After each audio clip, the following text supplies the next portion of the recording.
this may look pretty basic. It's a process that's tried and true. It's part of the TCN process of how they have led over 500 other congregations that they've consulted through, plus another 500 to 800 congregations that have not done consultations that they've just coached through this process, much like what I'm engaged with TCN. For those of you who aren't familiar, TCN is Transforming Churches Network, and it is a group of LCMS folks who started out as the missions arm of the Mid-South District, which is Arkansas, Tennessee, parts of Kentucky,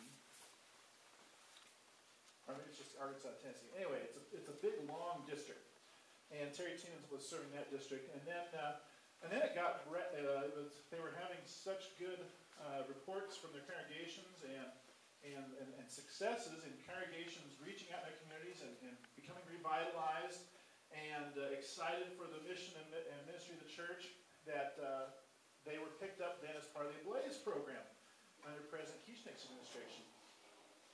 And so he was then an employee of the Synod. And then, of course, the 2010 Synod Convention, when President Kieschnick was voted out and the restructuring was voted in, missions were totally revamped and cut way back, and so TCN was cut from the Ablaze program. At one of our pastors' conferences, one of the pastors said, President Kohlmeier, could you answer a question for me? Are we for Ablaze or against Ablaze now? Because it was change of administrations.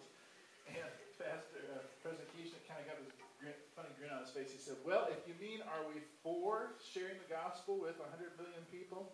Yes, we're for that. Are we still having that program as its name? Not so much. So anyway, this came out of the Ablaze program, or the Ablaze movement, I should say.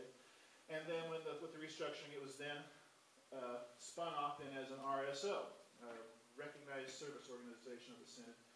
And so they took a big leap of faith with no salary, essentially, that first year or so, and relied on partner congregations and districts, of which the Kansas district provided $50,000 for their services last year so that congregations like us could take part in this.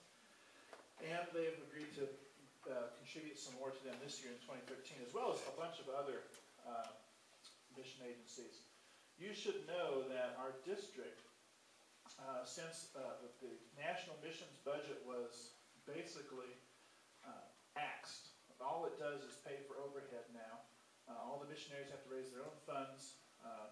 Our district elected that it would be a better use of our stewardship, that instead of sending mission dollars to Synod to pay for overhead, that the mission dollars would stay in Kansas.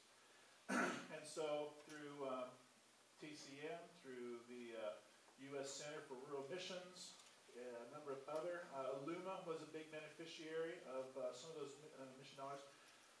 Our mission dollars that we forward to district are staying in Kansas, at least until the National Mission Board figures out what it's going to do mission work. So, all that is just kind of where this comes from. And so I'm going to start off by asking you, why are you here? Oh, I forgot to get sticky notes. Think about that for 1 second. Why are you here?